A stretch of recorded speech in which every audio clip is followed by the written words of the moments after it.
reports. We're going to start off with Officer Hallman from the California Highway Patrol. Good evening, everybody. Good evening. You guys have a full house.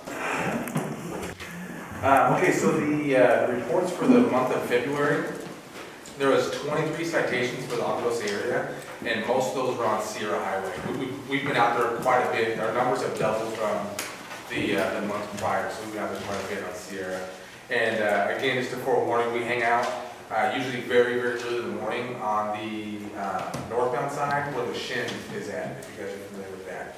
So if you're coming through there, just be careful with your speed. Anything 70 or greater, we stop and we do sight.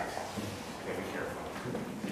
As far as arrests, there was 2 felonies. There was a stolen vehicle recovery and felony hit and run, which is basically any injuries. And there was 3 misdemeanor DUIs and 4 suspended driver's licenses. As far as collisions, for whatever reason, our computer wasn't working, so I don't have the collisions this time. As far as special events, I'm not sure if you guys heard, but the northbound 5 freeway was shut down today. I don't know if you guys caught that or not, but there was a collision northbound 5 just south of the 138 going towards Corman area. And it was 3 in the morning. It was a semi-truck with chemicals on board, and it was stalled in lanes, and the driver got out and put the little triangles down, and then another truck came along, wasn't paying attention and rear-ended it. And so then a third truck came along and rear-ended that truck. There was, one of the drivers had serious injuries. He was outside of his vehicle when the vehicle was struck, so that's how the injuries occurred. And then the placards on one of the semi-trucks had toxic chemicals on there, but the placard was wrong. So that really messed up travel for anyone going northbound today. From 3 in the morning to about 11 o'clock, it was absolutely shut down. It was considered snowflake, if you guys are familiar with that, which is we shut down the freeway at Parker and turn everybody around. I guess the placards were wrong. So the fire department went in there and they checked it all out. They deemed it safe, and they opened up 1 lane. And so even now to travel from Santa Clarita to Bakersfield area, it's about 3 hours. So it's still very, very backed up from the incident this morning. Wow. Don't travel that way if you guys are today. That's all I have. Do you guys have anything for me? I'm sorry, could you just repeat the DUIs and what you said? Yes, ma'am. You want me to give you all the arrests? I'm sorry? Just all the arrests or just the DUIs? All of them. No, just all the arrests would be fine. You got it. So there was 2 felonies. One was a stolen vehicle, and one was a hit and run with injuries.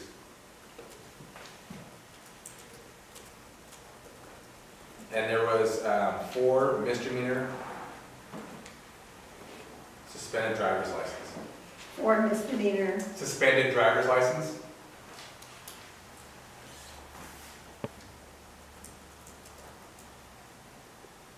Okay, and 3 DUIs.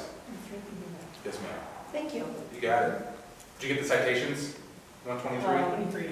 23 citations in the Alphadosi. 123. Oh, 100. 123. Yeah, 123. Those are very candy. We've been doing it. We've been out there quite a bit. I thought that was. And out of the 123, 95 was Sierra Highway. So we 95. Thank you. 123 for citations, and 95 citations were just Sierra Highway. Okay, now I got you. Thank you. Thank All right. You guys have anything for me? No? Thanks for the warning. Keep up your right, yes, keep it up. You got it. Okay, thank you. Can't sleep well. Now we have Sheriff's report from Los Angeles County Sheriff Resident Deputy Martinez. What's up, guys? And he's knocking over my water, just insulting me. I know I was late. Sheriff water. 2 minutes, you know. All right, guys. For the month of February, we had 0 Part 1 crimes, 0 robberies, 0 burglaries. We had 2 thefts, 1 from a vehicle, and 1 petty theft, bringing our grand total for the month 2 crimes and 4 for the year. We gotta get a button on this thing. We're at 100% crime reduction from last year, but overall 42% crime drop. Obviously, you guys know with little numbers, big percentages kind of thing. I was looking at the details of one of the petty thefts is definitely not here. It's 553 Sierra Highway, so that's going to be a petty theft that once it gets corrected will be taken off your guys' counter, back on Acton's. Me and Lillian have been going over this like every, some of Acton's ends up, people just pull the wrong reporting district, especially units from the city. It's either all the same or don't know the cutoffs and stuff. We literally have a GPS mapper that tells you where you're at. We responded to 97 calls for service in Awadose in the month of February, and that's about it. Anything for me? Any questions? Do you know anything about that camper over? Yeah, I took it. What went on with that? Nothing. It basically, and this brings this up again. No calls to the sheriff's department. It was all Facebook. So we went hiking, me and my family, on Sunday to Vasquez. I came by, dropped, yep, still there, took the GPS coordinates. On Monday morning, got it taken care of. It's part of the Santa Monica Conservatory, so it's considered government land. Since that is government land, we went in there and it had expired registration from 2004. So that just towed it for that. On the way out, Was there somebody there? No, no one was in there. The red car wasn't there, so and we were there for a couple hours. Unfortunately, as some of you guys on Facebook noticed, the tow truck got stuck getting out, and then needed a second tow truck to get him out and push it, the RV out of there. So the whole ordeal only took about 4 hours for to get it out of there. But the locks weren't cut either. The chain was in one piece, so either it wasn't locked to begin with properly, or the person had a key to get in. So, but they're not going to be getting it out of storage with 16 years of back registration. But that's about it. Just so remember, call. Like when you guys have stuff. Facebook is not a way to report crimes. I'm on all the groups. I don't participate, but I do monitor them. I do miss stuff though. And then, sometimes I'll miss something, and then the next thing I know, it's a big deal. I'm like, I never saw that post or something. What's up, man? Maybe they cut the lock and they put a new lock on there so that it wouldn't look like, they had broken in. Everything was rusted on that chain. Okay. So, like I said, maybe it just wasn't locked to begin with, but there was no missing chain links or anything. I mean, Does the county maintain that entrance? It's just a part of the land. But Yeah. Yeah. It's government land. It's when you look it up, it's part of the Santa Monica Conservatory. You know how they own a lot of different sloughs or whatever, so they might have someone that comes by and checks on it from time to time, but it's registered as government land. Had it been private land, we'd have to get hold of the property owners and try to see if they want to trespass them and go a different route. Thank you for taking care of that. You're on time to go by there. Oh, I mean, I'm in the neighborhood. Very nice. That's the whole point, but, all right. Thank you. All right, thanks. Next up, we have Fire Department report from Los Angeles County Fire Department. Community Service Representative, Maria is not here. Maria's not here. Right, Maria. Mike Alderson, you guys are stuck with me tonight on behalf of Maria. We can do that, okay. All right, for February, you had 1 fire, 18 medical calls, 1 call for service, and 6 good intent calls, 1 hazardous condition, which was wires down. You had, let's see.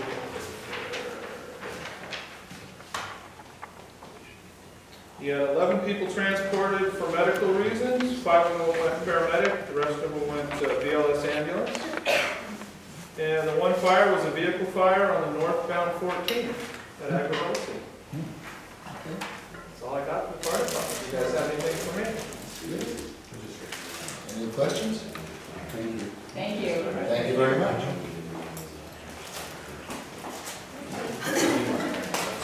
Now we have the report of the evening from Librarian Jim from the Acton Aguadulce Library. Report of the evening. Report of the evening. Is that because it's always so short? I'm mixing it. I awarded it to someone new every day. Okay. All right, I'll keep that in mind. I'm just gonna start off with holiday closure. Monday, March 30th, library will be closed, Caesar Chavez Day. Doors will be locked, won't be able to get in. It will be a boring visit to the library. Some upcoming programs. Saturday, March 21st, 10 a.m. We've got a personal safety and bullying prevention workshop. It's for youth and their caregivers. It's a partnership between us and probation department. So it should be a good program. Come on by for that. Let's see here. Monday, March 23rd. We've got Theodore Payne Foundation coming in, gardening with natives and all sorts of other edible plants. So work on gardening. It's that time of year. We've got all that rain. It's good. Whole bunch of other stuff coming up too. I do want to point out on, what was it, last week on Wednesday, we had our first program that I hosted out here.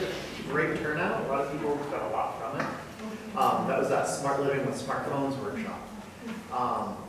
For kids coming up, Tuesday, March 31st, 6 p.m. Again, out here in Agua Dulce, we're having a pajama story time for the kids. So come on by for that. Bring your kids, the grandkids, whomever.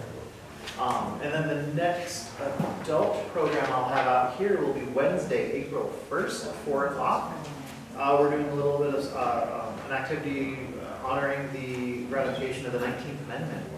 They're going to be making little ratification boxes with all the stars on it and everything. So mixed up with craft activity this time. And that's here? That's here. You can very well. Maybe even that table. Other than that, that's what I've got. Unless anyone's got questions or comments for me. You're clear.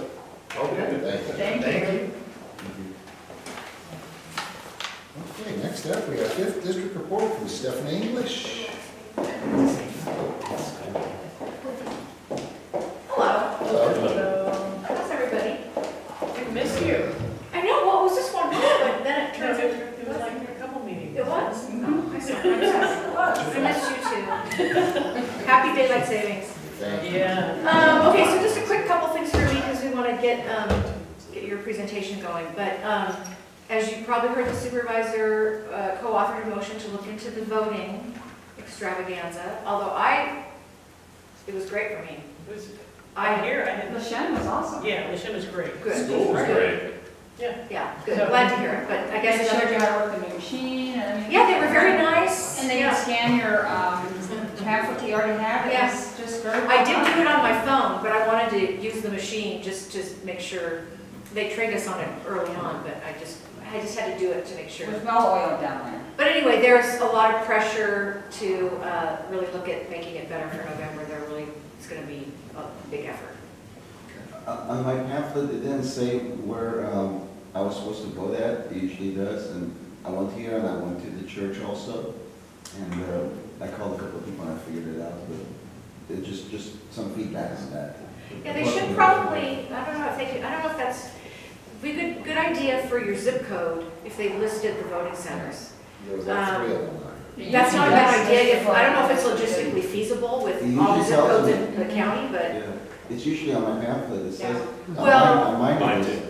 yeah, but it's a totally different system this year. You Yeah, know, it is. 11 days of I did see voting it, with tons of locations all over the place. And as you know, if you were in Santa Clarita or you were in downtown LA, you could vote down there. So, Oh, wow. but anyway, so I just didn't know for that. yeah. So just note that that's coming. The big thing, of course, right now is coronavirus. It's changing very, very rapidly. Our office is engaged with the White House task force that the president established, along with the CDC. So we're getting very good briefings. We have 27 cases in LA County as of today. And you've probably heard, I'm probably repeating what you already know, but one death, and the death was related to a 60-year-old something woman who had some health issues, and that's where coronavirus is affecting people when they have any kind of vulnerability health issues. Today, the World Health Organization provided a recommendation advising that events should be canceled if they're not absolutely necessary. I don't know what absolutely necessary means. So we're following that protocol. We've canceled a lot of things that we're involved in. We are concerned about our town council meetings and would really like to encourage the town councils to consider in the near future for at least a meeting, to possibly getting on a conference call that could be shared so the public can on too. We don't know, we'll send you some advice on that. There's some things on the other end that we're working on. It's just in an abundance of caution. And, you know, I think that the president has done a good job early on closing the borders, and now, of course, you probably heard it's even extended, no travel to Europe for 30 days, or from Europe for 30 days. So we certainly don't want to create a climate of panic, because most people who are getting this are just quarantined and the symptoms just go away and it's done. Again, it's just for those who are vulnerable, who have health issues. I'll probably send an email with more information on that tomorrow as I get more information, but just know that the county is really supporting not participating in gatherings. And if you're elderly or very young or health issues, really should be in public as little as possible. And I think because we have your presentation, unless you have questions, I think that's it for me. We just want to reiterate that we're looking for the community part. We talked about the additional open space over Cascas Rocks, and I just want to reiterate that we really are looking for community. And we have that set aside for you, so we're still in conversations and working on it. We just needed to make sure that you didn't forget about us. Mary, come on. And the interim housing, can we get somebody from regional planning to come out and chat with us Yeah. about how the interim housing can affect us on A1 and A2? Yeah. If we have a meeting next week. Okay, All good? perfect. Now we have Assembly District 38 from Assembly Member Christy Smith. I don't see no one is here. Okay, so we will hold that over till next meeting.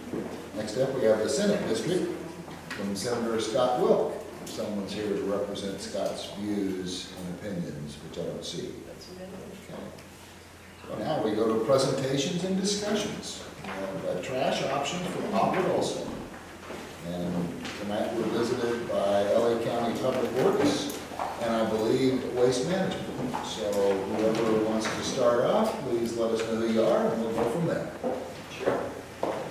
I'm Kobe Stein with Los Angeles County Public Works. I have a very short presentation that will just give an overview of how trash is managed throughout the unincorporated areas of LA County. So we'll get that started. And do you want to just talk while it's being played, or? No, well, we should be able to get it. We're going to have to move. This thing that I appreciate. I'm interested in the topic, but it's something that affects everybody.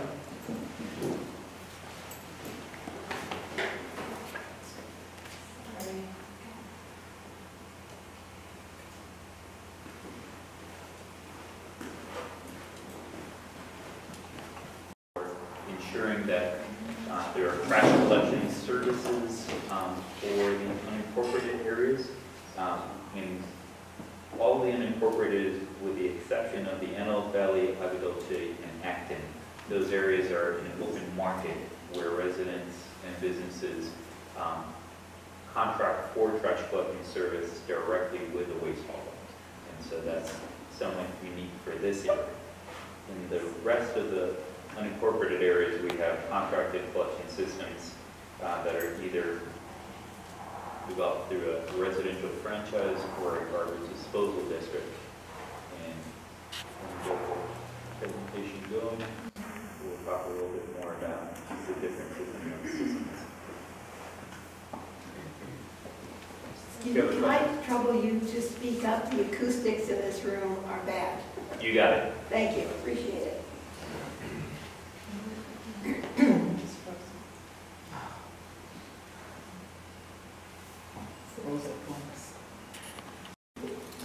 Presentation going, I can go over anything that comes up as a question.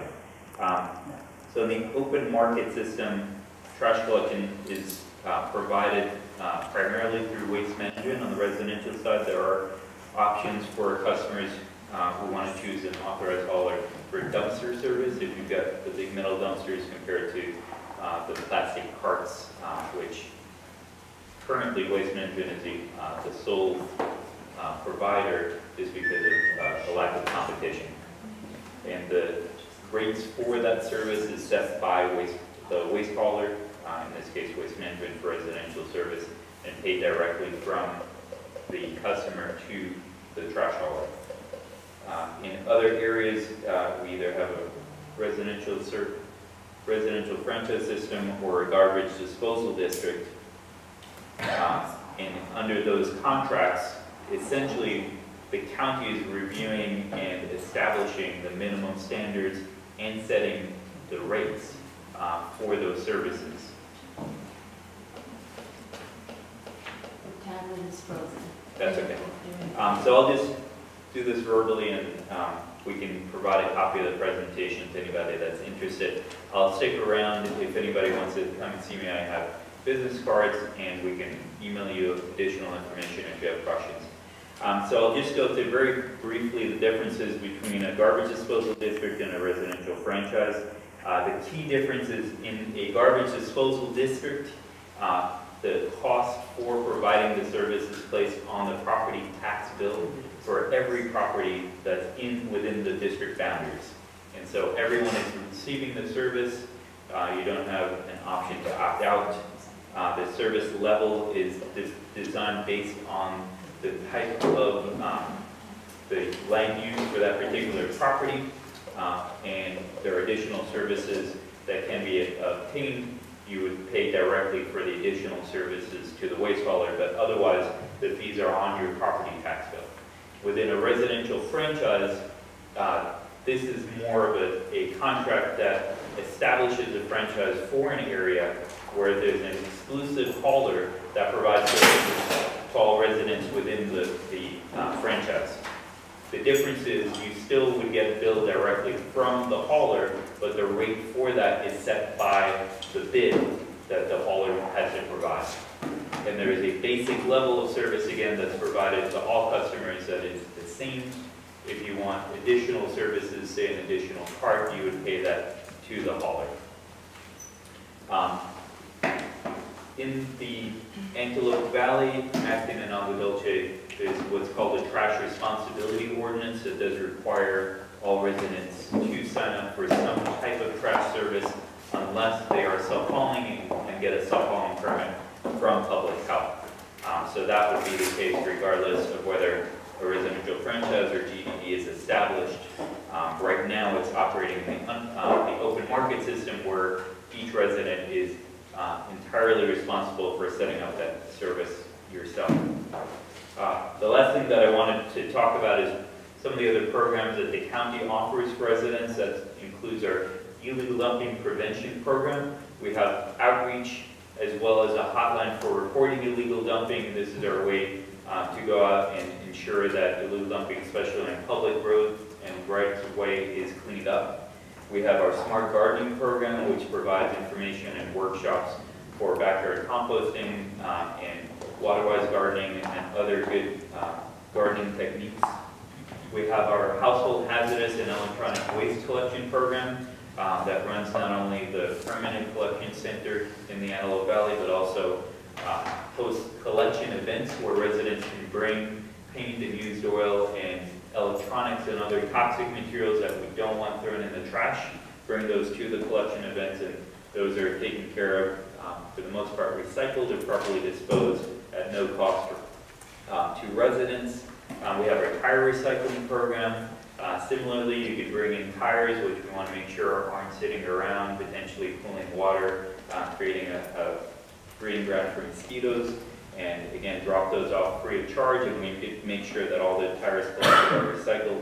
And we have our mattress collection program as well. It's been very effective in rounding up mattresses throughout the area. That's just a snapshot of some of the different programs and services that we offer that's independent of whether we have a trash collection contract in place through a district or a franchise. There are additional services that are provided through those, such as bulky item pickup and collection events. But I definitely wanted to share with you a few of our resources. We have a fantastic website, cleanla.com, where you can get information about different programs and services that I was mentioning earlier. We also have a hotline where you can get information about how to recycle, where to bring different materials. It's 888-CLEAN-LA, so same as our website, cleanla.com, 888-CLEAN-LA, that's 888-253-2652. The illegal dumping hotline that I was mentioning earlier, through CleanLA, you can click on a link to report it online, or you can also call 888-8-DUMPING. Easy one to remember. And then I'm happy to stick around and provide my business cards, or Monique and Terry with my office are also here and are happy to answer your questions. They work on our illegal dumping prevention program and some of our other residential trash collecting programs in the rest of the county. And I know that you probably want to hear more from Waste Management as well. I don't know if you want me to take questions now or wait until after Waste Management. Why don't we do, does anybody have questions particularly pertaining to LA County, or doesn't look like so? Dawn, Yep. would this be a good time if anyone had any feedback about the services that you're looking for as they work out the new contract? I don't know if anybody's here that has that input, but that's what I was. Well, I know in the past when we've talked about franchise, one size doesn't fit all out here, because we've got people who use dumpsters, we've got people who use the bins. So if you could come up with a trash franchise that has options that we could choose from within that, I think that would be beneficial. And additionally, a lot of properties have livestock and animals. And so there is a lot of animal waste, manure, and I don't know if there's any value to that, but people, if there's value for it, people would love to sign up to have it donated. There's a state law that requires us to divert that material and keep it out of landfills, so we are very motivated to make that happen. I think in the garbage disposal district, there's more options for not just cart service, but dumpsters and other options as well. So I think that's definitely an opportunity if that was something that the community wanted to consider. Another thing, SCE has come up, not related to trash, but they come up with, for their power shutoffs, like the limits, like how fast is the wind. I would love for Waste Management, just instead of the driver deciding there's a puddle on our street, that there's some kind of criteria, they won't come. That's a Waste Management question. No, but that should be something That's- established in the yeah. franchise. If that It's was... not really a question, that's just a suggestion. I missed that. They won't come because of what? There's a puddle in the street, or Oh. they decided it's raining too hard, Oh, or, okay. but it's completely arbitrary. Okay. So they don't get stuck. And then I call and they say, well, we did come. No, you didn't come. And then it turns into a circle of trash nonsense. Those kind of provisions are in our contracts in other parts of the county, where there's standards for when service must be provided or can be delayed. So we can certainly...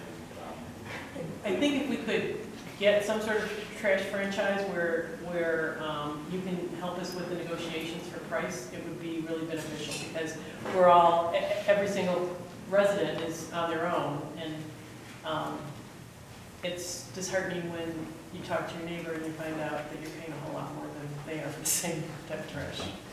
So, if the county could work with, Or if the county would believe that that would lower our rates. I mean, that's the other concern. Right. Is all of a sudden, yeah, you're under franchise now, it's $400 a dumpster. right, maybe, yeah, we don't, You know, we so don't want I that. don't know. So. You know, I think if we knew the guidelines, you know, if you, this particular product, this is gonna cost more to pick up than whatever it may be. The because there are quite a few dumpsters here ranging from 1.5 yard to 3 yard. And so I think most people would be interested in find out what kind of a program would be available. The other thing I recall back at the franchise meetings was that it was my understanding that whoever the trash hauler was needed to provide recycle bins. And I know we're not aware of that. Or the free pickups for bulky items. Right. They won't do it because they say, because I produce a lot of trash even though I live in a house, that I'm a business, so that I don't qualify for Yeah, the free pickups. there were a number of things that came up, but I'm not sure any of that stuff has ever been verified that we can use it. So. Yeah. In terms of the current service, Waste Management can answer that, but absolutely, if we were to establish either a franchise or a garbage disposal district, those kind of services would be guaranteed as part of the contract, that you have a certain number. In some areas, we have even unlimited bulky item pickups, depending on what the demand is for some of those communities. Obviously, if you set a certain number that are free, and in addition there's a minimum cost for more, it reduces the rates. The other big factor, garbage disposal district, every property owner, even vacant parcels, would be paying something into the system, which would spread out the costs and reduce costs for the average consumer. So that's definitely something that you'd want to consider as you're weighing the different options. Is it the same price for a vacant lot as it is for a house? No, typically it's a half a price, so a half a refuse unit for vacant parcels. We would probably consider a similar situation. The reason is that we're providing services to all parcels regardless of whether they're occupied or not, such as illegal dumping services. And this is a way that we could create more revenue for Public Works to address those kind of issues. Okay, great, thank you. Any other questions? Thank you. Thank you again. Thank And you. I'll be sticking around. Great. After. We'll find you.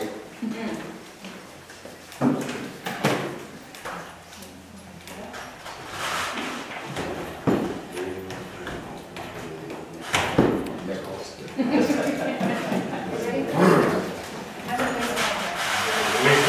Hi, there it is. We're probably ready for you. Okay, next up, we have waste management. I'm Karen Persley, with Waste Management. I've been here before, it's been a long time.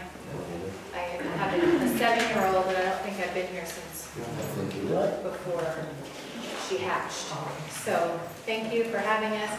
I didn't prepare a presentation. I have been monitoring Facebook, so I can anticipate many of the questions, and I heard your concerns thus far, so I'm not going to bore you with a presentation. I did hear some questions, and I'm happy to field more.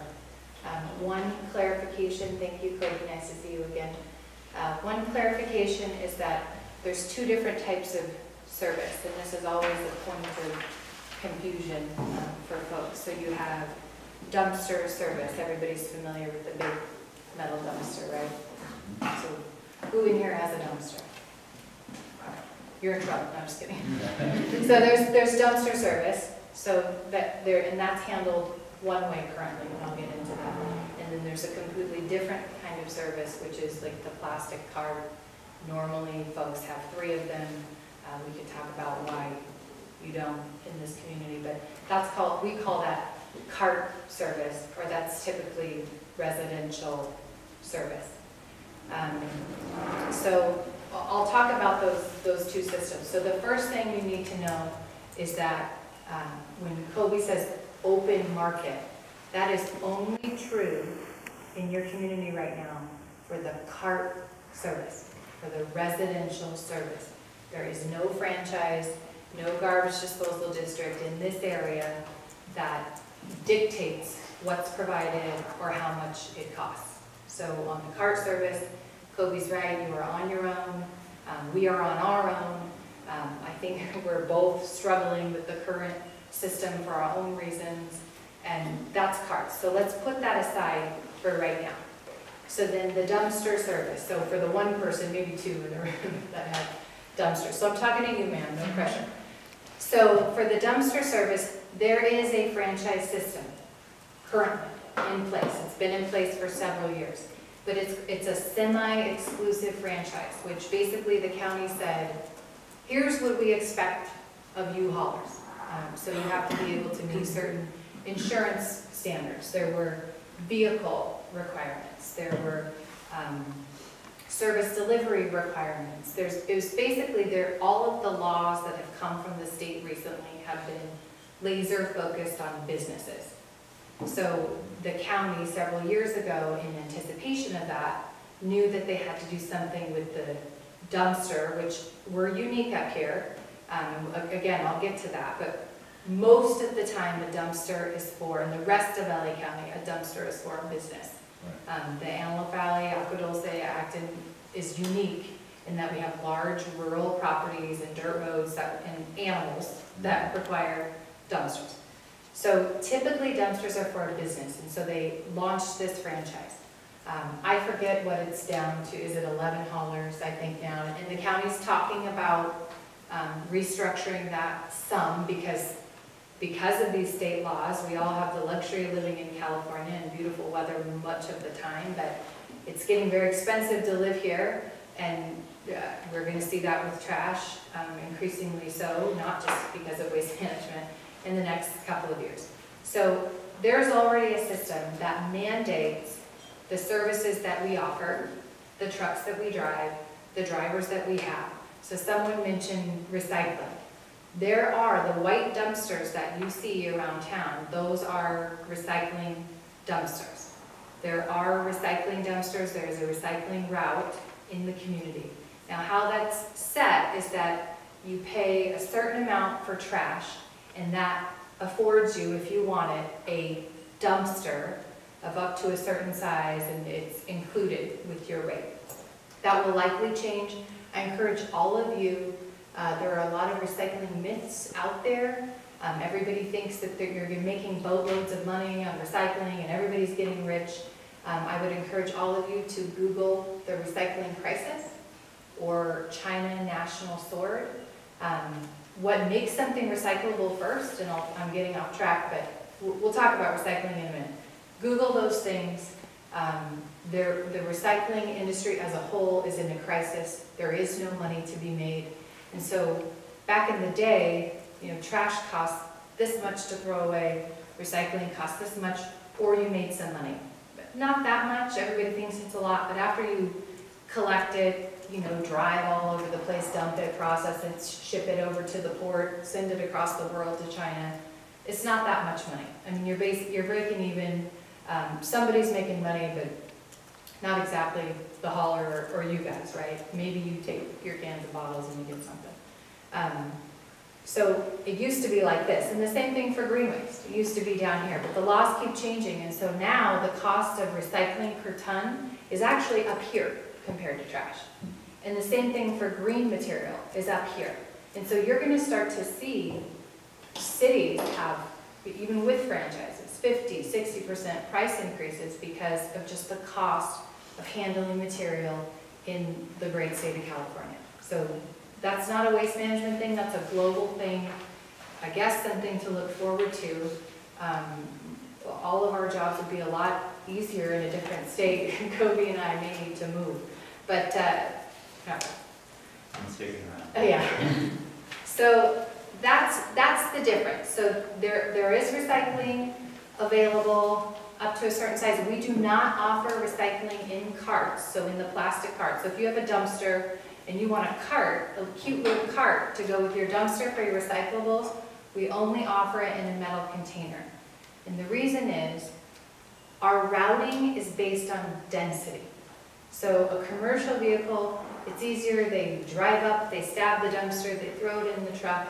There's not as many stops for that route to make sense. A residential route has a lot more stops. There has not been, I've been working with waste management, I'm a third generation resident.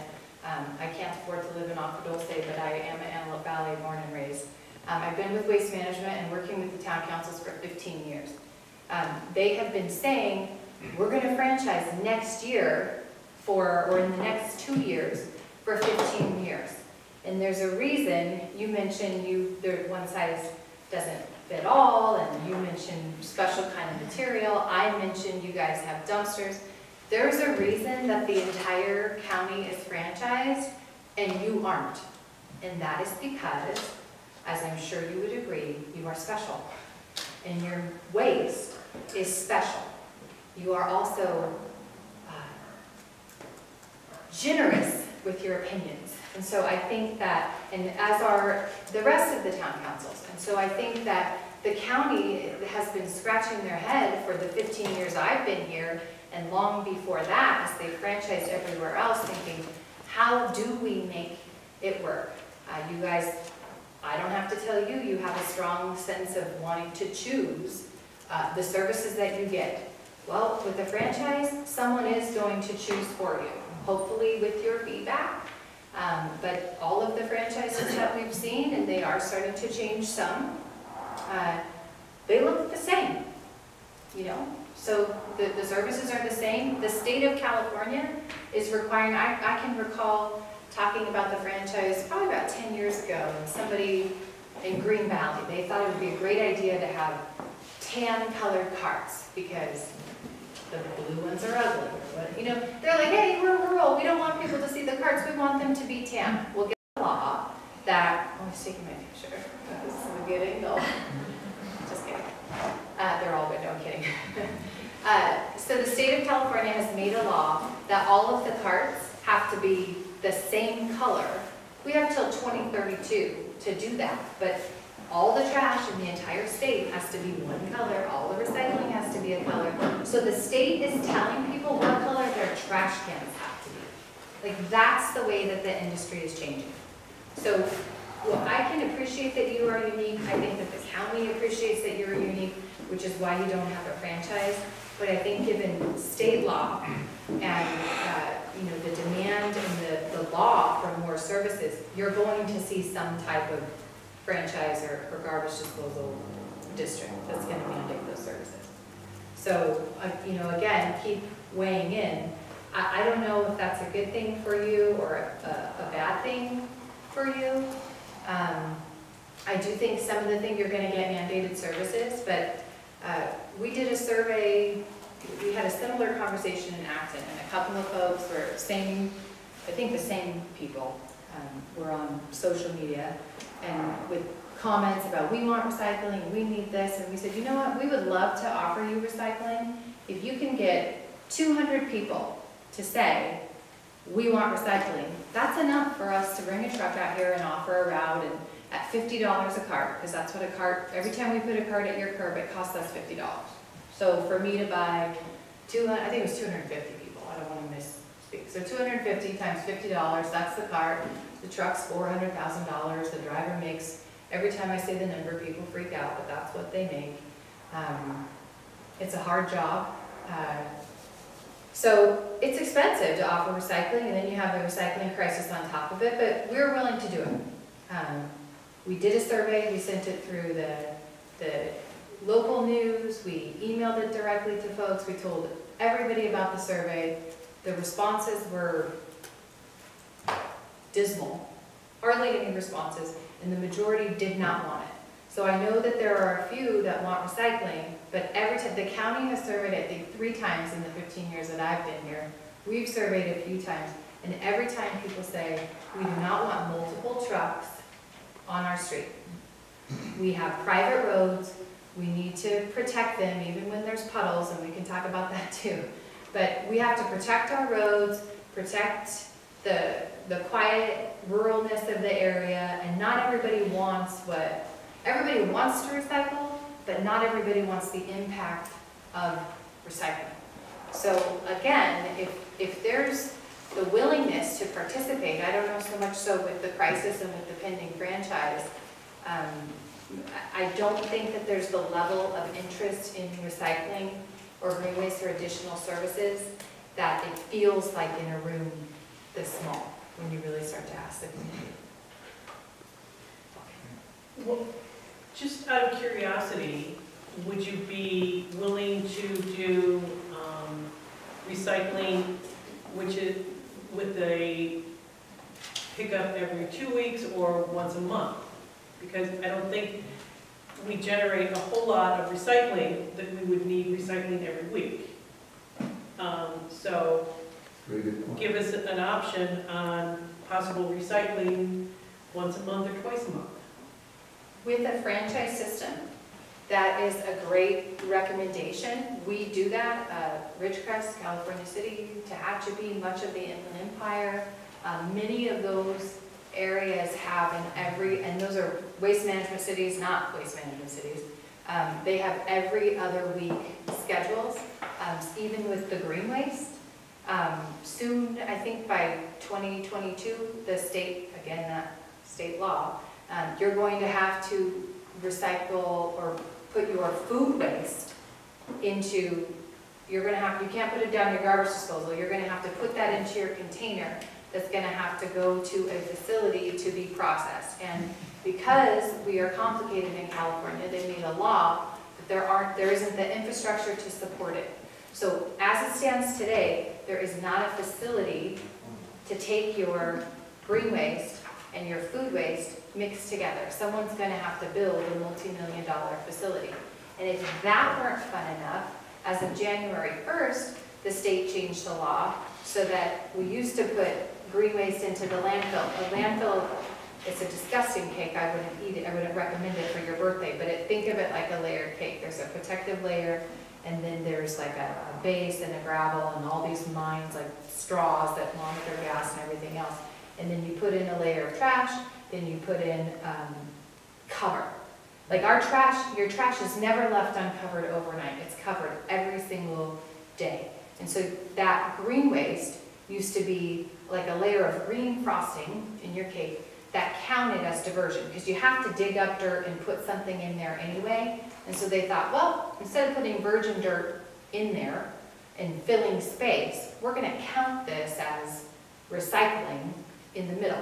Well, as of January 1st, they said, you can still do that, but that doesn't count anymore as recycling for cities. So they're having to, again, build magical facilities that will take this material.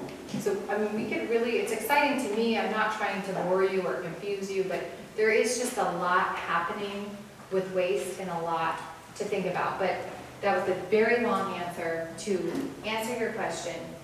I would recommend, and we are working on official recommendations to Kobe and his team, we would recommend every other week recycling for your area. Now, not under a franchise. Again, it's a matter of getting enough people to sign up. And we're a business, we're not a nonprofit. So if you own a business, and I tell you, you're probably gonna lose your customer base, all of your customers are gonna stop coming in a year. But you should pay a couple $1 million to give them something that they don't want to pay for, that costs you a lot, just for the next year. And then you're going to lose that whole investment in a year. Would you do that? No. Probably not. Unless you were giving like puppies and rainbows to people that, you know, maybe. But yes, ma'am. So I think that we have a unique opportunity here tonight because we have you and we have Kobe and his team. And I thought that was a great question. So and we can compare notes, right? What's possible, what's needed. So we have people that have come out specifically to ask for what they need. And hopefully we can come up with some creative solutions and go back and discuss. You guys can discuss what the possibilities are. And I just wanted to make sure that some of the issues that were brought to our attention or some of the wish list items were communicated. Now, I'm a little confused. On the franchise system, is that strictly residential? Or is that residential and commercial waste? I can answer that. Right now, we Kobe, have, would you mind? Okay, I'll move Yeah, over. let's get a little team talk. All right. currently, we have two separate systems for residential collection and commercial collection in the franchise systems, but our garbage disposal districts have them combined. And that's why I keep going back to the garbage disposal district as probably a better option for this community, because you'd have one system that provides both dumpsters and carts, and you could choose between which one you wanted without having to go from one system to another. What other areas do you have that type of a system set up that we could talk to someone and kind of get an idea of how it works in their community? It ranges from East LA to Malibu. We have 7 different existing garbage disposal districts, and we can share more information about that. I would say that there are differences between the services that are provided, even between the districts, and the franchises are unique as well. We have made a commitment to get community feedback anytime we roll out a new contract to make sure that the provisions in the contract reflect what the community wants to see. Because if we're going to roll out services and require a hauler to provide services that no one really wants, like Ashley was saying, it just means you're paying a higher fee and people aren't going to take advantage of that. So that doesn't make sense. Can we do any surveying online to find out what services and what the costs are for these different areas, and how would we do that? So the rates are set by us, and then we can share information right now about what people are paying in all of those districts right now. Harry, would you put together, I think we already have a table that summarizes what the rates are for basic service, which is your traditional 3 carts. Things are more spread out here, so they will cost a little bit more, but we also have a Santa Clarita Valley franchise area that includes some more rural areas that are very nearby here. That's probably a comparable system to give you a sense of what the rates might be. Yeah, I think the cost is everybody's concern, you know, and it's something where without knowing what is available out there or what the standard is, we're a little bit at a loss. So that'd be great. We'll put together a table and we'll send it to Stephanie to share with all of you. The other options for recycling every other week collection is definitely an option. There's mixed waste processing facilities, and that's another option. If you're willing to just have one commingled, or maybe with new organic waste recycling requirements, you'd have a dry bin and a wet bin. So all of the food waste and green waste is in one bin and everything else is in the other bin. And that gets to a facility that separates the recyclables out. That's another option. It reduces the number of trucks that are on the road. So we would definitely want to discuss those different options with the community and get a sense of what the preference is. It sounds, the bottom line seems like it's new regulations that are kind of driving the price upward and making what used to be standard no longer standard. I mean, it's just like, you know, and that's something where it's unfortunate. And California is a great state, but where's it going to stop? And we don't see it stopping anywhere. And that's something that, especially in business, like you say, the regulations on trucks and everything else is just, it's just going to cost more to live in California is what it boils down to. I have a question for you. You keep saying if you have a cart, you have 3 carts. I have 1 cart. Why else? Because you don't have a franchise. I said here they have 1 cart. I said you Okay. often see Okay. 3 carts. And again, the reason that we don't have 3 here is because there hasn't been the desire. So there may be 10 people that want 3. Right. You wouldn't start a truck for 10 people, and that automatically cancels out any benefit. One thing, just in terms of comparing rates to somebody else, I mean, the garbage disposal districts that I'm aware of they're not rural. And so like Firestone or the other ones, so it's apples and bananas. So, I mean, Santa Monica Mountains, that's a more recent, and all of the franchises are pre-recycling crisis. So I think even the rates within the existing systems are going to look different in the future. The way that rates change on an annual basis will look different because they'll account for, like I said, before really trash was like, that was the number you had to watch that impacted. Well, now you have to watch trash and green waste and food waste and recycling. And so I think you're going to see a shift in how rates are done. But Santa Monica Mountains, it's pretty rural. I think that this area, whether you like it or not, is hard to service. The dirt roads make it hard to service. The location, you're not close to any one facility, or you're isolated. I know you guys like that, so you're on your own out here, but that makes you hard to service. There isn't, I keep saying the word density. Well, in most franchise areas, it's, I go 15 feet and I service a house, I go 15, it's like all day long in the truck. Well, you guys, it could be 10 minutes between a stop, or a stop could take 10 minutes. And as you mentioned, one person could have a dumpster and one person could have a cart. That's not the same truck. So that makes routing difficult, which makes routing expensive.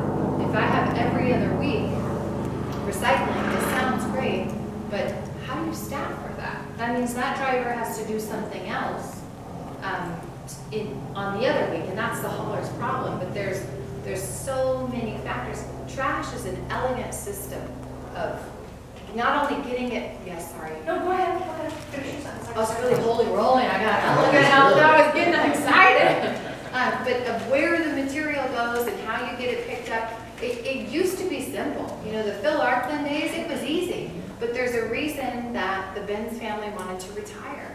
And there's a reason that a lot of the smaller companies are retiring, and that's because, again, California is making it so complicated to do business that it's not fun anymore.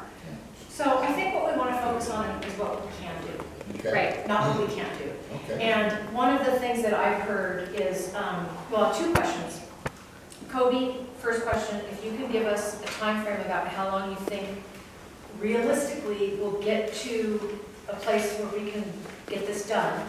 And two, in the meantime, because these things take time and the county isn't known for speed, what are you able to offer, what can be done in terms of customer service, so that, because it's been communicated to me that the staff that work out here for waste management know that there's no oversight. So it's just, they can just blow people off. So what can be done in the meantime to kind of curb some of the frustrations? Two fantastic questions. So getting back to the earlier discussion, we had been implementing franchise and garbage disposal districts in the rest of the county over the last 15 years or so. There was concerns about implementing that up in the Antelope Valley and these communities, and so that was put on pause. But it's really the combination of factors. I think there's a lot more support for changing the system, and we need to change the system due to regulations. So I'm hearing more and more that we're moving in this direction. If the community is on board, and I think that's what the supervisor would want to hear from the community, that this is something that we want to move forward with, we can develop a system. If it's a franchise, in a year and a half to 2 years, you add 6 to 12 months to that time frame for a garbage disposal district, because it is because we're putting the assessment on your property taxes. There's a Prop 218 process that would have to go forward, including notifications. So that's a realistic time frame, and we want to make sure that there's a concerted community engagement that's part of that process. So that's why it will take some time, but we want to get feedback. We want to structure it in a way that meets your needs. And then in terms of what we can do in the meantime, we do have oversight for the non-exclusive commercial. So if you have dumpster service, you can contact us.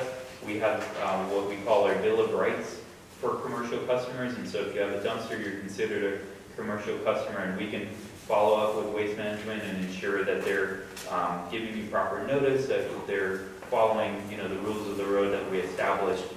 We don't set rates in the non-exclusive commercial system, but it's something that we're looking to transition, again, because we have to roll out organics collection for every resident and every business in the county. And so that's going to require us to shift, certainly on the commercial side, to a different system. And we're looking at that concurrently. Does that help? And then I hope you continue to communicate with Waste Management and let them know what they can do better, because I know that they're driven by customer service as well. They want to hear your feedback and do better where they can. So to go back to Lou's comment on the determination of not going down the dirt road when there's rain, that's an issue. I mean, I've had it on my road too. So how is that determination made? Well, our number one priority is always safety. And so it's more expensive for us to not pick it up if we're already there than to leave it. It's literally more inconvenient to not service it. Every time you call and complain, every phone call to our call center costs $7. So, and that's always going up. So it's not in our best interest. It literally costs us if you call and if you have to call multiple times. On the truck issue, it's an ongoing debate. Your truck weighs half-ton, three-quarter ton. So what you can do on your road or your driveway in your truck is not the same as what a multi-ton vehicle can do. As a company, again, put on your business owner hat. You say your road's fine. I say, ooh, I don't really want to, but you make me go down. I mean, first of all, if it's a safety issue to our driver or anybody else, we're not going to do it. We will not compromise your safety or the safety of our employees. We won't. If it were a school bus with your children on it, you wouldn't want us to go. So that's number one. But say I do go down your road. You tell me, well, it's fine, go down the road. You don't anticipate that my truck weighs so much, and then we burn out your private road or your local road. The same people, maybe not you, but the same people will call us back and say, come back and pay for our road that you ruined because your truck was heavier than I thought it was, or heavier than my half-ton. So to answer your question, the decision is made on safety. With the franchise system, we would make the same decision and the county would rely on us to make that. I guess I'm just looking for parameters. Probably the driver's call. If I can offer a solution, so what we do in areas, so we do have more rural areas, areas with dirt roads in other parts of the county, and what we do is we have hard-to-handle surcharge that would go to the hauler, and they would have a smaller vehicle that would service those areas. So that's one solution that we would probably look to in this area, to say, if you have a dirt road and we want to make sure that it's a lighter vehicle, we know that is an additional cost to the hauler, so we would have a surcharge for that. But we know that you'd have confidence that you'd get service and it wouldn't be degrading your roadway. That's an excellent answer. Yeah. There's options. There's a solution. Yeah, that's the kind of stuff that we're looking for.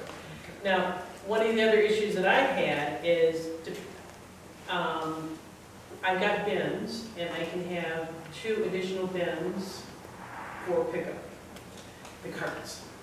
And if it's my area, it has mine and my 2 bins, and my neighbors also at the same location, because they're a little bit further away. If it's the regular driver, it's never a problem.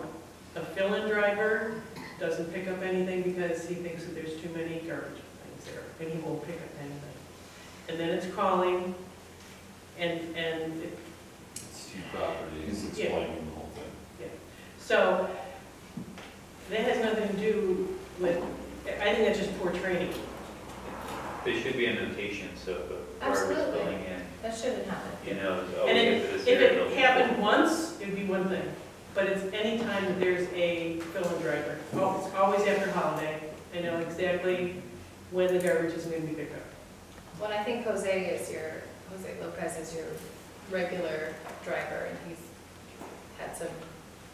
he lost his wife, and so he hasn't been on route. He was taking her to treatments on a repeated schedule, so it doesn't surprise me. But that aside, that should not happen. Our whole system, it's a driving computer. It's fully automated. We can see everywhere the driver went, where he clocked in, where he clocked out. We see there's military-grade cameras all over the vehicle. So the fact that a relief driver, I can send it through Bluetooth, basically with my mind, to send my stops to somebody else, and that they can't check the notes and figure that out, that's exceptionally disappointing. So I agree with you that that shouldn't happen. I imagine that Josh knows your address, and we'll make sure that there's a note in there, and then talk to the district manager.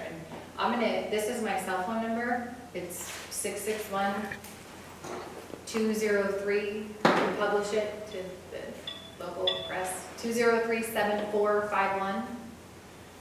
You can text me at any hour. I've actually made friends with many of the Acton residents, but text me, call me. If that happens, please call me. Because nobody wants me calling them internally. Trust me, everybody starts sweating when they see my name. So I do not take no for an answer. And repeated, if we make one mistake one time, I don't like it, but nobody's perfect. But if we repeatedly make a mistake, that's unacceptable to me. So you are welcome to text me, call me. I'm going to go, I obviously have your name, and is it under your name in your account? So I can easily find it, and we'll talk to the appropriate folks and follow up with you. And if it happens again, you can text me at any time. Or you can call me too, but text is easier. Awesome. Okay, yes. Shirley, yes. If you look at my file with Waste Management, it's gonna be thick. My name is Shirley Byrne, okay, and y'all started my service in the end of September, and I called y'all every day, every week, every month for 6 months. I ended up calling the health department because y'all didn't pick up my trash for like 3 weeks. So finally, March of 2018, I started getting trash pickup. But I got excuses like, you couldn't come up my road, I have a paved road. Then I got the excuse, well, all the neighbors submitted waivers, so that was okay. That was already on file. But, you know, my trash wasn't out. I always put my trash out at least 2 days, 1 day or 2 days in advance. I would get that it's too heavy. Well, I'm not a really big person, and if I can get my trash can 800 feet down my property, that truck ought to be able to pick it up. I agree. Is it B-Y-R or B-U-R? B-Y-R-N-E. B-Y-R-N-E. Yeah, so I had trouble. It's ironic I knew how to spell it, like maybe I've seen the name before. Yeah. Finally, I got somebody named Mario that started getting my trash picked up. But I was told that the driver could overrule the supervisor, that they didn't have to come. I was told my trash cans weren't out. So I finally started getting my trash picked up. Now I'm having trouble with the office. Y'all can't do math. You know? So I've been calling, and hopefully I got that taken care of. But I've been calling every week. Y'all told me you had to look at the video of my conversation with the supervisor, and you'd get back to me within 28 to 48 hours after reviewing the tape. Never happened, so I called back in a week, and that person said, oh, it's right here in the notes, exactly what she told you. So, I'm not very happy with the service that I haven't, you know, I just haven't gotten service from you guys. I never had a problem with bins, they just always picked it up. I have my cart, and with bins I was allowed to have an extra cart. So, y'all have taken those in the last 6 weeks. Just dumped them in your truck. Give me $10 credit. Well, I have to call y'all again because yesterday y'all took my second bin. They're like $50-something to buy. And y'all just keep taking them. I wouldn't like us either. No, Based I on the don't. explanation. Will you have my cell phone, and then we're going to get with you after? I don't have your name, but It's Sandra. Sandra? And my Okay. last name is Pursley, P-U-R-S-L-E-Y.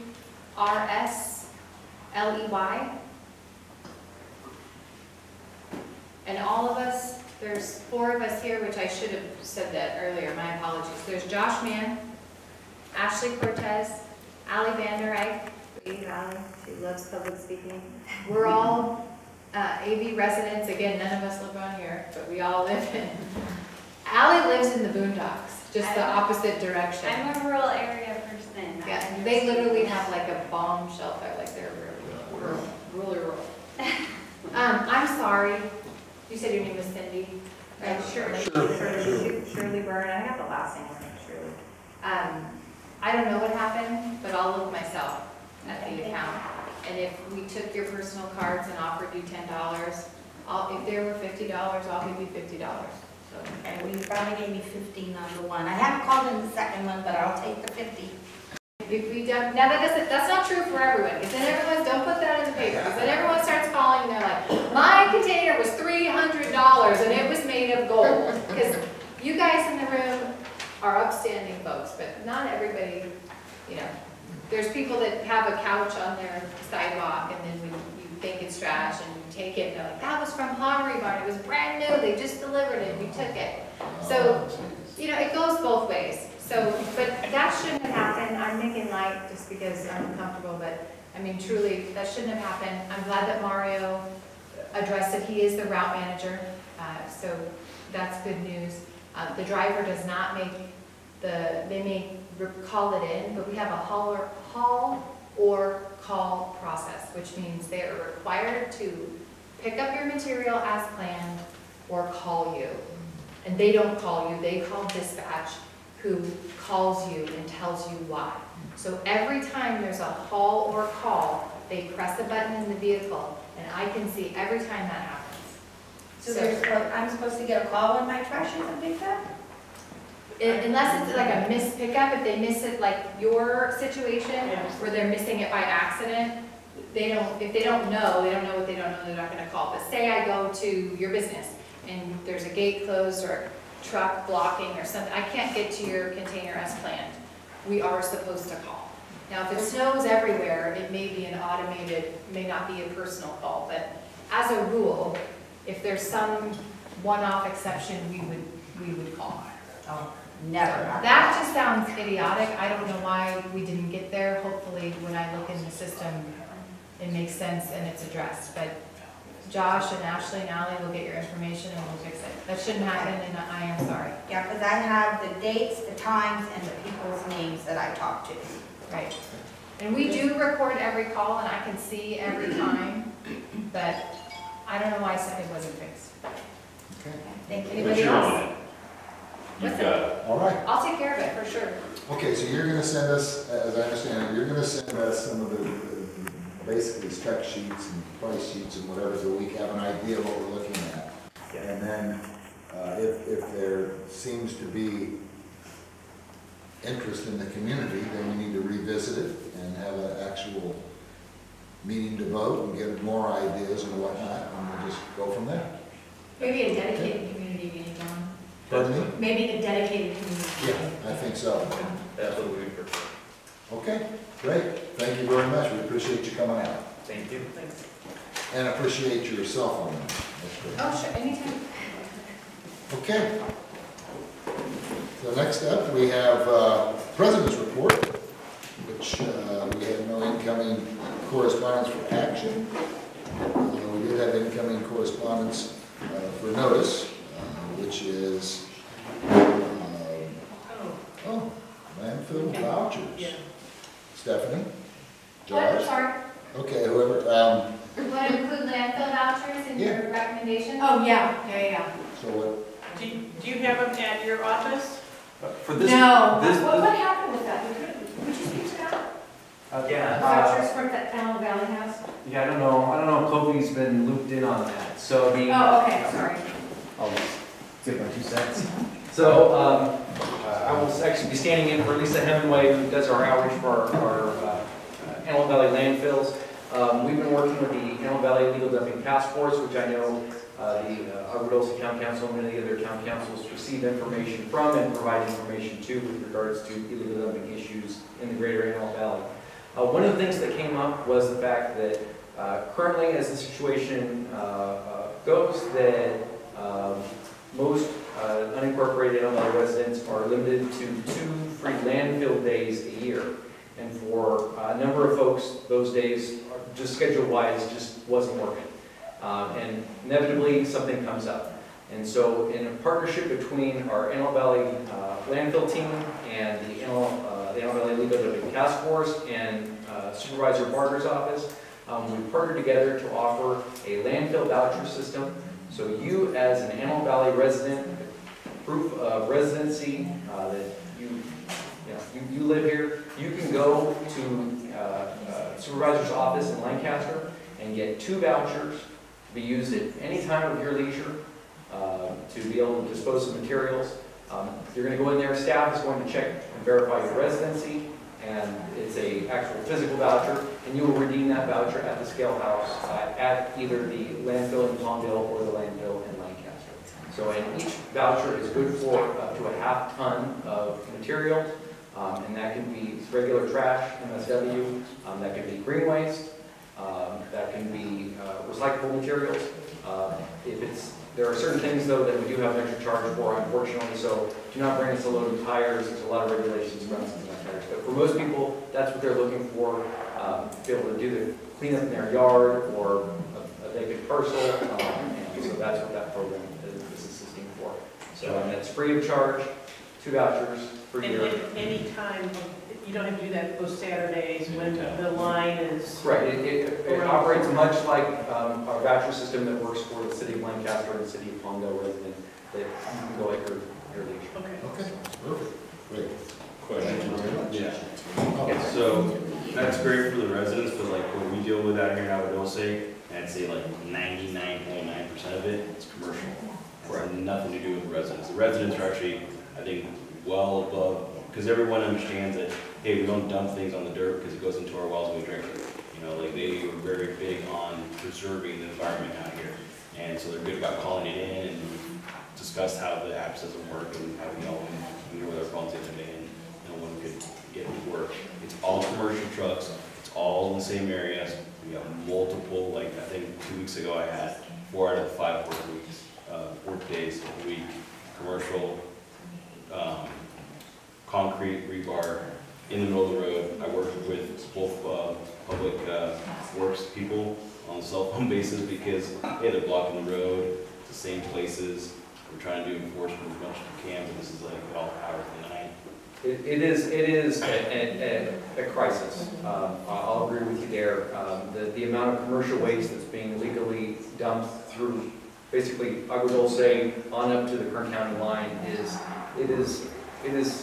very, very sad, very sad. And to that end, we've been working with certainly the Legal Dumping Task Force, the Supervisor's Office, Assemblymember Lackey, and State Senator Scott Will, as well as the LA County DA's office, to make some changes in terms of how the laws can be enforced. Because right now, there's a lot of limitations on being able to track down these commercial illegal dumpers and prosecute them appropriately. Well, I work with the task force out here. Yeah. Some of them live out here, so we actually know each other. And all they need, and we tell the residents all the time, snap a picture. Get a license plate with them doing it, that's all we need. That's the very low bar. So it's catching them. That's the problem, obviously. And I'm with you, and to that extent, so Waste Management is a big supporter of the Antelope Valley Legal Dumping Task Force, and to that extent, providing monetary resources and in-kind resources to help abate and educate. So, like you said, if you see something that doesn't look right, take a photo, send it in, notify the appropriate authorities so they can take a look at that. But the flip side is that ultimately, that's going to have to get cleaned up. And unfortunately, usually by the time the prosecution process works itself out, it could be months, if not years down the road before an abatement could happen. And to that extent, a lot of communities, they're not going to wait. They don't want their community to look like that, so they're stepping up. And we're trying to be a good partner in terms of being able to make that happen as quickly as possible. Okay, great. Oh, Carl, yeah, one last question. I just have a question about large furniture on this vouchers, because, I brought large furniture to the Waste Management dump zone. I had 2 calls. One, they said, oh yeah, don't worry about it, just call it in. I called in. They said, we'd be happy to pick it up. $75, please. So I thought, no, I think I'll take that sofa down to the dump, because they said, or you can bring it down here and there'll be no charge. I took it down to the dump, and the guy at the waste station surprised me. He said, he smiled, and he said, that'll be $74, please. It's much cheaper to bring it to the dump. So in terms of that story, it doesn't really jive with the current process. So it was only 3 weeks ago. So I will be glad to get your information. In terms of a bulky item pickup for an existing customer is $19.26 for our friends here in Agua Dulce. So if you wanted to have us collect that item. If you wanted to bring that chair or sofa from that standpoint, that if you brought it, unincorporated county customers are allowed one item per year at no charge at our Lancaster landfill facility. So you're welcome to bring it there. Otherwise, if you brought it on a free landfill day, certainly you can bring it at that point in time.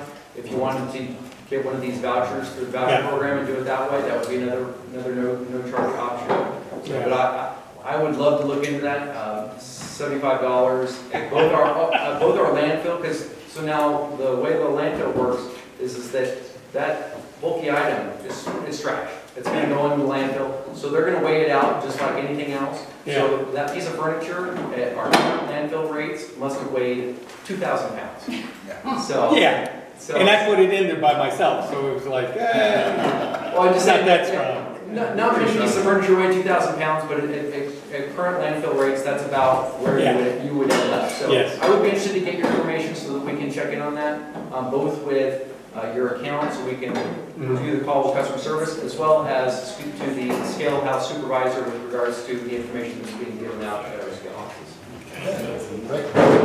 Yes, sir. Just to add, I think Josh covered a lot of what I was going to mention, but if a new system were developed in our areas where there's franchises or GDDs, every system has some number of free bulky item pickups. We could also include landfill vouchers, because I know a lot of people, they want to do their own cleanups and take it themselves. We can certainly incorporate that. I just want to mention also, I think most of you are aware that the Supervisor Barber developed a motion to combat illegal dumping, and it's led to the creation of a working group from all the county family. It's doing a lot more to address enforcement, but resources is definitely an issue, and that's where if we had a garbage disposal district and we can get more funding that can dedicate it to education, cleanup, and enforcement, it could do a lot more. And we're kind of caught in the collateral damage to where, because the rates and the regulations are going up so stringently in the valley, people throw in their truck and they go, oh, see, we can't get off at San Can because there's an in and out. Oh, let's see, here's a dark place. I mean, just the other day, there was like 10 paint cans right there in Oswego. And we're seeing it more and more common, and I don't know, but anyway, we got to work our way out, because it's not going to get any better. It's going to get worse. As the regulations get stiffer, you're going to have more people moonlighting or just taking advantage of the system. Don, can we ask for a no dumping sign if that's fine? I think we have, this was It's a difference. They didn't dump what we had when we put the sign. We still don't have a sign. Thank you very much, we appreciate it. Thank you. Okay. Regional planning file, plans that were filed, something's going on in Red Rush, they want to put in a game room, okay? So you're a highway, minor modifications to existing wireless telecommunication facility, driving road, new garage, shipping container, and a patio cover, and grading. And so your highway, 2 lots to be used as 1 lot. Okay. Want to do that? Anyway, notice of public hearing, LA County Regional Planning hearing out there 17th. Operate and maintain another wireless monopole. And again, we have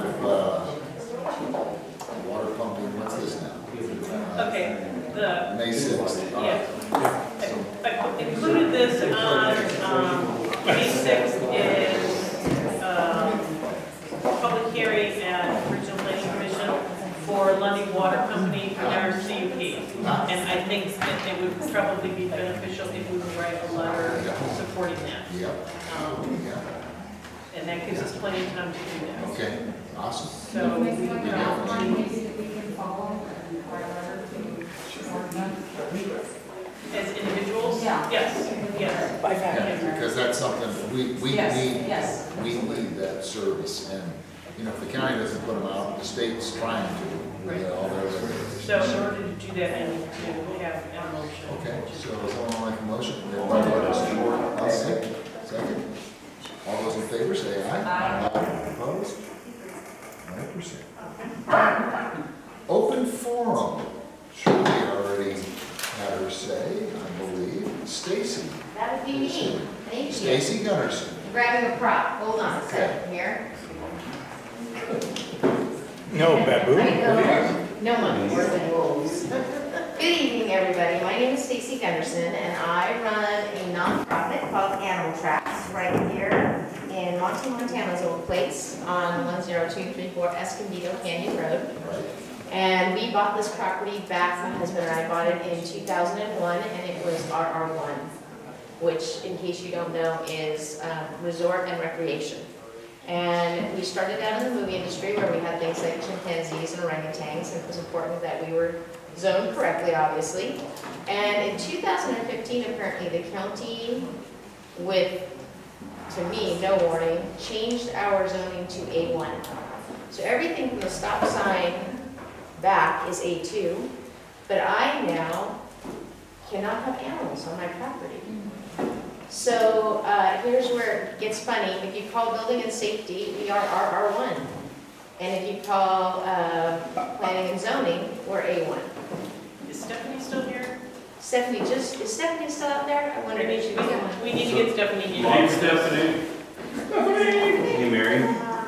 Montalbania had something similar like that happen, and Jeremiah was talking about how it's like all on PDFs now, and it's such smaller property, sometimes if you highlight it wrong, it switches it on the maps, and because they went from like commercial to industrial, you know, and so that's what the issue they're having, where they're gonna switch it back. It was just like a clerical error from someone reading the maps. Yeah, they're saying, I've checked 3 times. Hi, Stephanie. My name's Stacy Gunderson. I run Animal Tracks here in town, and we are a 501c3 nonprofit. Bought in 2001, we were RR1, and the county changed our zoning in 2015. So now for our business license and our CUP, we are now A1, which is light agriculture, which means we are not allowed to be in the city of Agua Dulce. So we're going on, we started in 08, and this is the amount of people who have visited Agua Dulce because of Animal Tracks in 1 year. This is where the people are coming from.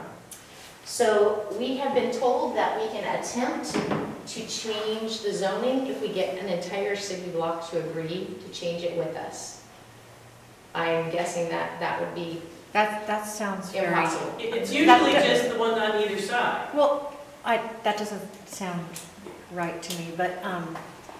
So then I was told I could get a variance, but the scary part is they said the very first meeting with the county for a variance is $10,000.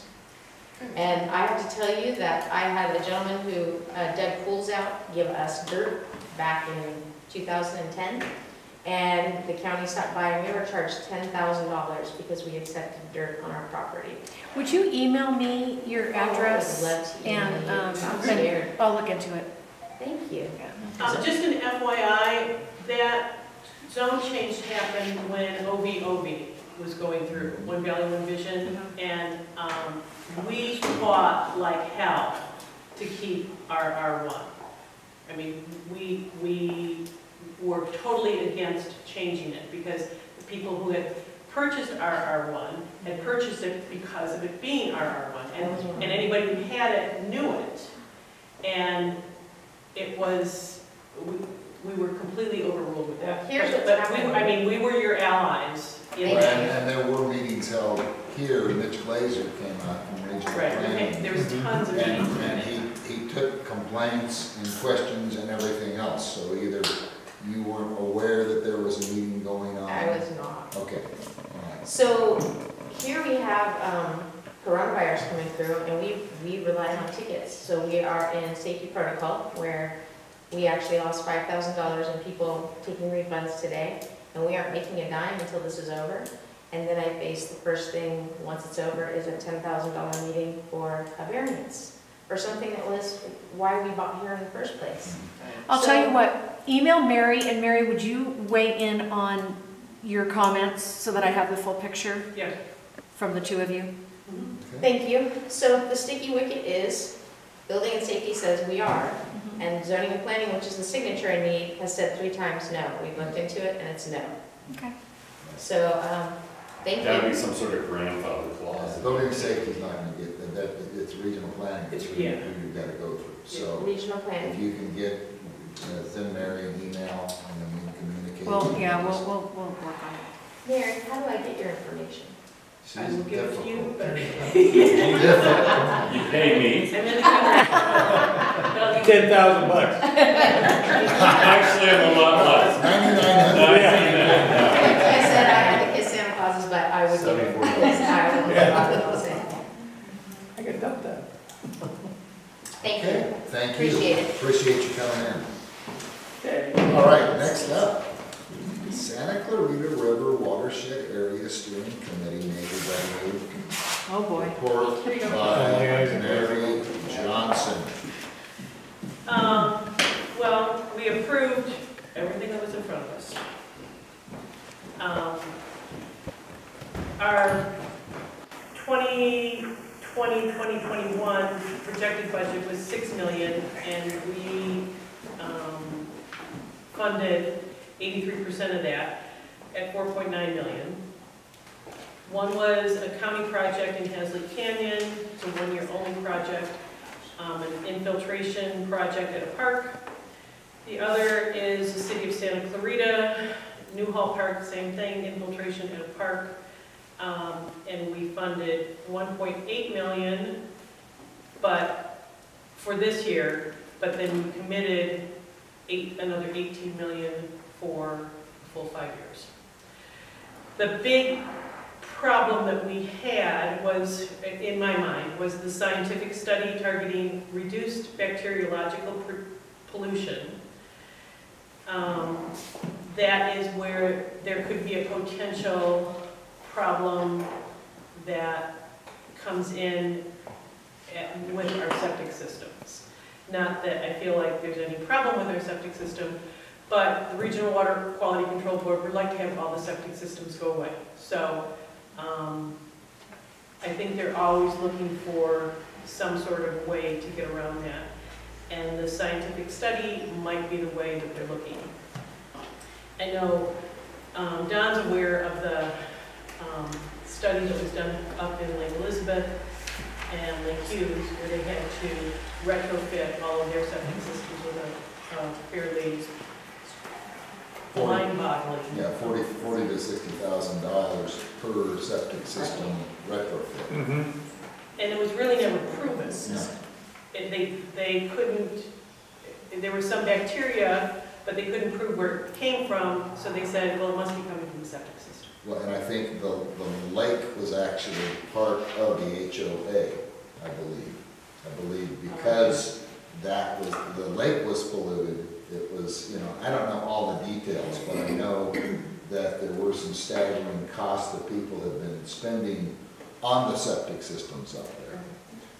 And we're concerned about this same thing getting triggered here when we have had no bacteria problem. We have isolated wells that have high bacteria, but nothing from a standpoint of doing continued monitoring to where we have a widespread bacteria. I'm going to say we have less than 2%, 2 to 5% wells that come in with bacteria, and 90% of those is total coliform, which is a fingerprint.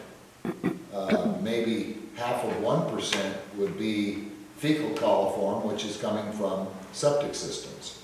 So the concern is, if this was approved, which I understand Mary voted against it. I voted against it, but there was myself and one other person on the committee, but it's a committee of 17, so it was 15 to 2. So, yes, Agua Dulce has a voice, but the voice doesn't carry any weight with it. And here's something that's definitely going to impact our community, but we're being voted down by people that aren't in the community with no justification. If they said there's a widespread problem, we've had a ton of complaints, people are getting sick, babies are turning blue, whatever it may be, we need to take care of that problem. Believe me, the homeowners here would find out what the source was. Right. But here's a situation, we've got overreach by a group that, and I agree with Mary, they're probably trying to, they would love to see us all go away out here anyway. And septic system, for some reason, is a big problem, even though that's what's been used for 150 years. So what can we do to fight a situation like this? I will be communicating internally, Okay. and I will be getting back to you. Yeah, because Isn't Acton, what our committee did was turn it over to, it's called a stormwater investment plan, and then that will have to be approved by the board of supervisors. So perhaps that section of it may not be approved.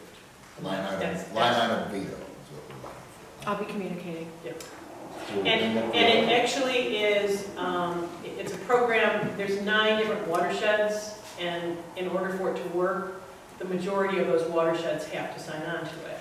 I'm not convinced that the other 8 watersheds aren't going to look at it in a better way than just rubber stamping and come up with, well, maybe this isn't the best scientific study to spend our money on. Yeah, what's the justification for it? That would be the question. Yeah. So I think that's my hope, is that it doesn't get approved by all of them. isn't Acton going through the same thing?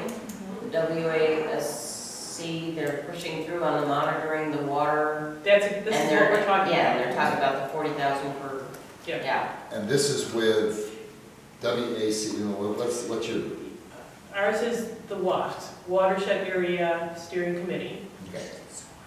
And the new group is Water Talks, which was Water part Talks, of was held regional yesterday. water quality, no, regional, Oh, integrated, Integrated Regional Water Quality Control, otherwise known as ARWIN. yeah. Had a meeting last night here, and it all sounded good. In fact, a lot of it sounded too good to be true, and we're discovering that it isn't true. And so we're really concerned that people want to begin investigating Agua Dulce for some reason. Would you also email me that, what was communicated and what you believe is not true? Yes, yes, and that way we can have. And I will be attending the next meeting. That will be awesome. There's also an article. And they're just gonna implement it, and so it's one of those things where they were already overridden, and they went in believing they were. Thanks. Next up, we have high-speed rail, and I don't see Pam, but we have a request from Pam. Apparently the EIR is out for Bakersfield to Palmdale, and they are going through the EIR with the aid of Jackie Air, that's kind of her forte, going through and finding the areas that are contradictory or untrue or whatever it may be. But she's looking for people from Agua Dulce, because apparently we have no one from Agua Dulce that's on that particular committee. So if somebody here would like to be on that committee, or knows of someone who would want to be on that committee, or someone who could be on that committee, we could use some representation with the committee. In fact, she's even offered to teach and train someone how to go through an EIR the proper way. Right, back when we did the home water EIR, That was on the 860 pages. Don and I were part of that, and you took water and I took parks. Yeah. So the idea of it is to spread it out, have people pick a section and then respond to it. So if anybody can either respond to me or Mary that has interest in it, or knows someone who has interest in it, we would appreciate it. yeah, we need somebody from Agua Dulce to be part of that. Next up, we have committee reports. Isn't that interesting? That was the thing we were going to. That's good. Well, Responsible for septic systems. The other thing that they're working on is, as you mentioned, the DEIR analysis and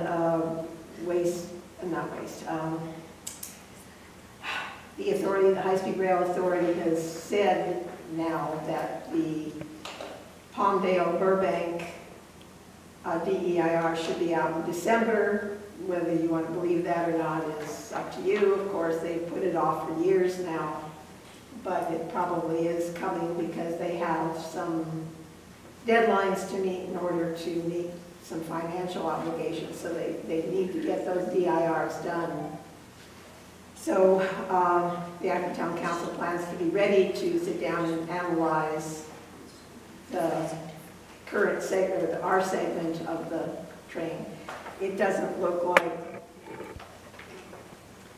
the authority seems to be finding money here, there, and everywhere. So it's not so much a question of trying to kill the train at this point. It's more a question of trying to make everything go underground, which it is going underground everywhere else but in Acton and Agua Dulce. So the big push is to just get it underground, and that's what the council's going for.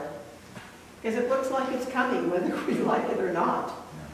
I think those are the two main things that they're working on, and they've got half a dozen other issues, but I won't go into all of those. Read the Country Journal. Thank you. Okay, announcements. Association of Little Town Councils this month is March 25th, Port Sale Library. Our next Agua Dulce Town Council meeting is April 8th, right here. SCE will be here. SCE will be here. Oh, that's right. That's right. Okay, well, you got right here. We were ahead of you. Future agenda items are Edison's going to be here. Regional planning, draft housing ordinances and their effects on A1 and A2 properties also.